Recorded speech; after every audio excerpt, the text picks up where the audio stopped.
Olá, começamos agora o JBR News deste início de semana, segunda-feira em Brasília, dia 15 de março. Eu, Alexandre Jardim, junto com Rodolfo Lago, levaremos até você o principal fato do dia na capital federal. Hoje, com uma ausência sentida do nosso colega e também jornalista Estevão Damasio, mas que amanhã estará novamente conosco neste conteúdo. Antes de iniciarmos o fato do dia da capital federal, importante esclarecer ao nosso seguidor que este espaço ele é feito sempre com cuidado de levar a melhor informação.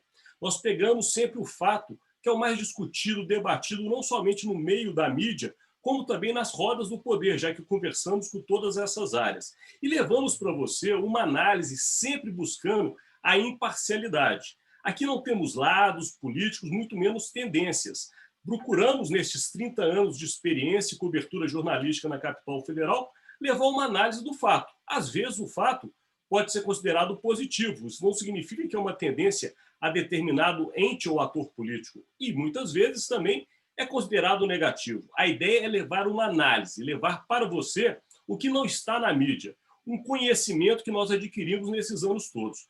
Feito esse esclarecimento ao nosso seguidor, Rodolfo, vamos lá, então, para a pauta de hoje. Afinal de contas, o que mais se discute em Brasília é essa possível ou quase certa substituição do ministro da Saúde, Pazuello. Pazuello já vem passando por um processo de fritura política, como a gente diz aqui em Brasília, né, Rodolfo? Nos últimos dias, no final de semana, houve um encontro que acabou sendo público, porque foi noticiado pela imprensa, entre o presidente da República e alguns de seus ministros e assessores mais diretos, junto com o Pazuello.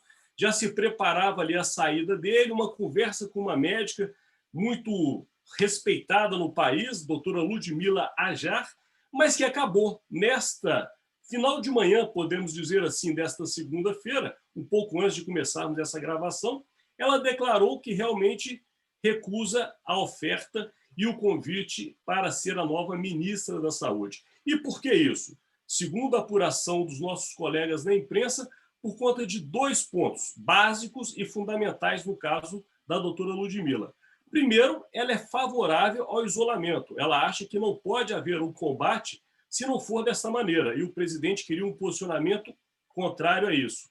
Segundo ponto, ela é contra o uso de remédios ou possíveis medicamentos que evitariam a Covid, como a cloroquina. E o presidente gostaria dessa defesa. Então, por conta disso, a futura ex-ministra Ludmila Ajar volta para o seu trabalho competentíssimo na área de saúde em São Paulo. E agora, Rodolfo, há dois nomes que estão aí cotados, vamos colocar assim, no páreo, nas apostas aqui da capital federal. Continua sendo um que você mesmo revelou no final da semana passada, que é um deputado federal de nome Dr. Luizinho, que é do Partido Progressistas, e agora entrou um novo médico que está sendo defendido por essa chamada ala ideológica do governo, que é um médico cardiologista do INCOR de São Paulo. O nome dele é Dr. José Antônio Franchini Ramírez, ou Franchini Ramírez, realmente me perdoe, eu não sei como se pronuncia, mas de qualquer maneira é um nome que entra no páreo agora, defendido pela essa ala ideológica. Então vamos lá, Rodolfo Lago. O que nós temos a levar para o nosso seguidor nesta confusão da capital federal? Ministério da Saúde é a nossa pauta. Está contigo. Alexandre, vamos retornar aí um pouco do que você descreveu aí sobre as razões aí que levaram a doutora Ludmila Ajar a não aceitar o convite para se tornar ministra da Saúde. Ela disse que uma das razões era que ela é a favor do isolamento social. A favor do isolamento social, como era o primeiro-ministro da Saúde, Luiz Henrique Mandetta, né? Ela diz que ela não irá fazer a propaganda de remédios, de medicamentos cuja eficácia para o tratamento da Covid não estão comprovadas, como dissera ao presidente Jair Bolsonaro o segundo ministro da Saúde, Nelson Teich. Então, o que acontece? É uma situação muito difícil, né, Alexandre? Porque, na verdade, agora o Bolsonaro está sendo pressionado por alas aí do Centrão, né? mais especificamente sendo pressionado pelo presidente da Câmara, Arthur Lira, a fazer um movimento de retrocesso daquelas posições mais radicais que ele adotou. Porque, enfim, eles percebem que essas posições elas não encontraram nenhum tipo de cola com a realidade, a pandemia está crescendo, o governo não consegue conter a pandemia, essas posições elas não se sustentam na realidade, né? O fato de não haver isolamento fez com que o Brasil, para muitos aí especialistas, se tornasse um laboratório de variantes da Covid-19, né? Quer dizer, as variantes mais resistentes da Covid encontram um ambiente bom aí nessa profusão de aglomerações, nessa nossa confusão toda aí, e a popularidade do presidente caindo com isso, e o Centrão aí pressiona o presidente a fazer um caminho de volta nesse sentido. Um caminho de volta que é muito complicado, né?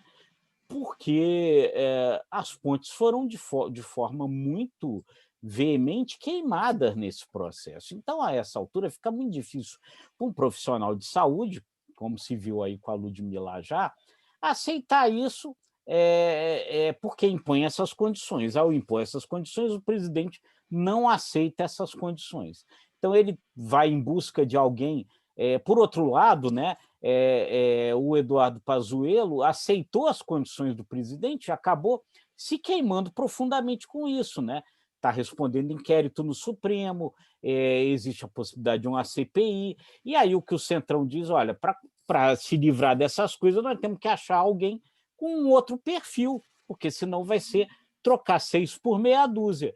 Aí é uma encalacrada, né? Porque ou alguém não aceita, impõe as condições de que tem que ser diferente o jogo, ou, por outro lado, o presidente diz, não, mas aí também não dá. E aí, enfim, como é que se chega no meio termo entre essas duas coisas é muito complicado.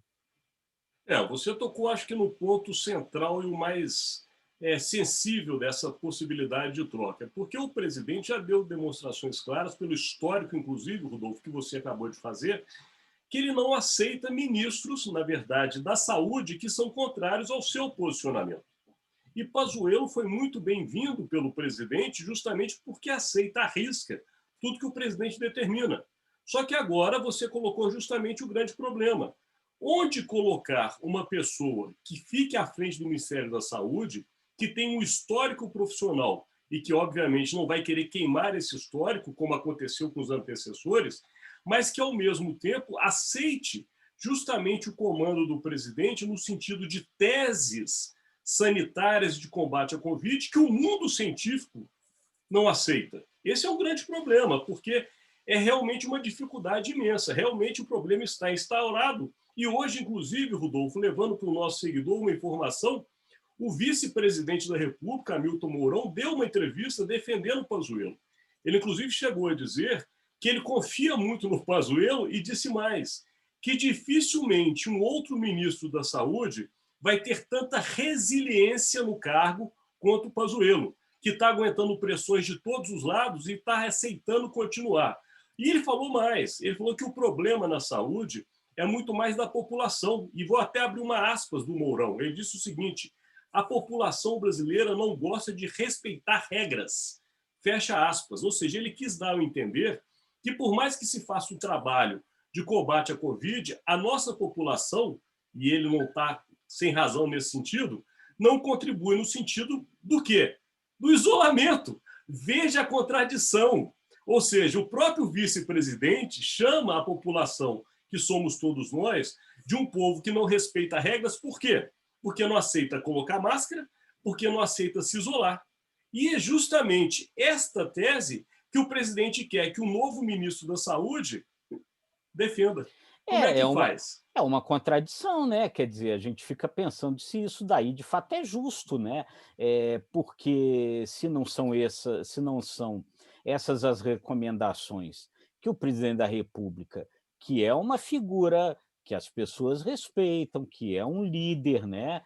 que tem diversos seguidores. Se ele não fala nada nesse sentido, muito pelo contrário, fala no sentido oposto, porque as pessoas respeitariam. É justo agora cobrar das pessoas isso, que elas não respeitam as regras?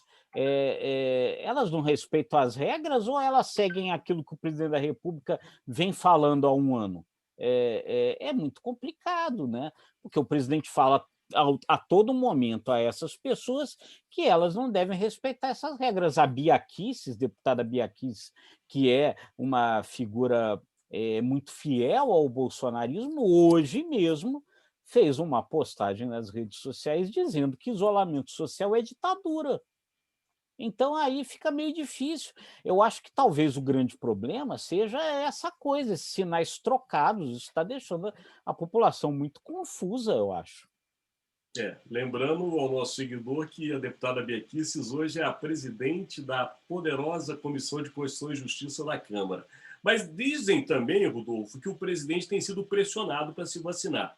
Ou seja, foi pressionado semana passada para usar máscara, agora até dizem que os próprios filhos, alguns deles, inclusive, estão pressionando o presidente para essa vacinação. Enfim, será que o presidente deixará de ser Jair Bolsonaro? Essa é a grande pergunta que a gente tem que fazer. Mas, Rodolfo, estamos chegando perto do nosso final, nosso tempo já está chegando a mais do que no limite, mas há alguns pontos importantes de informação em Brasília que a gente precisa levar para o nosso seguidor, se você quiser comentar ainda. É o seguinte: primeiro, a gente tem dito em todos os conteúdos que o deputado Daniel Silveira, que foi preso naquele episódio contra o Supremo Tribunal Federal, continuava preso. Portanto, hoje a notícia é diferente. Agora, Daniel Silveira está libertado, numa prisão domiciliar. Há muito que se questionar, mas não está mais na cadeia como estava antes. Outro assunto também que vale para o nosso seguidor acompanhar, que nesta semana poderá ter desdobramentos, é uma pesquisa, Rodolfo Lago, da CNN. A CNN fez uma pesquisa junto com o Instituto, se não me engano, Real Big Data. Exatamente. Onde dá os seguintes números, tá? Para uma eleição em primeiro turno. Vale a ressalva ao nosso seguidor. Não tem aí um confronto em segundo turno. Mas no primeiro turno, olha como ficou o número depois que Lula entrou no páreo. Jair Bolsonaro continua liderando a preferência de votos, com 43% da preferência do eleitor, seguido pelo ex-presidente Luiz Inácio Lula da Silva, com 39%. Portanto, 4% é uma diferença muito pequena. Lembrando ao nosso seguidor que isso é um cenário de hoje. Nós estamos no início de 2021, muita água ainda correrá debaixo da ponte. Agora, o que chama atenção são os outros candidatos, que antes estavam muito acima antes da entrada de Lula, porque o terceiro posicionado na intenção é o ex-ministro Sérgio Moro, com apenas 10% das intenções, seguido por Ciro Gomes com 9%, com Luciano Huck, que não se sabe se será candidato, mas com apenas 7% da preferência, João Dória, governador de São Paulo, que está em campanha aí há mais de 2 anos, com apenas 4%. E dois que têm recall da última eleição, porque disputaram ela, que é João Amoedo, com 2%, e Marina Silva, com apenas 1%. Se você quiser rapidamente fazer um comentário, Rodolfo, que a gente ainda tem que ir para a aposta de hoje. Assim, só lembrando, essa pesquisa ela é interessante, né? Ela mostra esse cenário de empate e ela vai muito no mesmo sentido de uma pesquisa da semana passada do IPESP para o XP, né? Para a consultoria XP, que também mostrava esse cenário de empate entre o Bolsonaro e Lula, mas essa consultoria, essa pesquisa do IPESP, ela também mostrava uma coisa que essa daí não mostra, que é interessante, que é nos cenários de segundo turno, também uma aproximação maior. O Lula ficava apenas 1 ponto atrás no cenário de segundo turno. Agora, no segundo turno, essa pesquisa do IPESP, ela mostrava a possibilidade de vitória do Moro também, e mostrava outros candidatos já perto do Bolsonaro. Então, se juntando essas duas coisas, você percebe que há, de fato, uma queda nas intenções de voto do presidente, pelo menos nesse momento, né? É o que a gente falou na semana passada. O jogo mudou completamente com a entrada de Lula no cenário. Vamos lá, Rodolfo. Sua aposta de hoje, início de semana, segunda-feira em Brasília. promulgada agora de manhã, né, Alexandre, a PEC emergencial, eu aposto que até o final da semana nós vamos ter fechado o quadro do novo auxílio emergencial.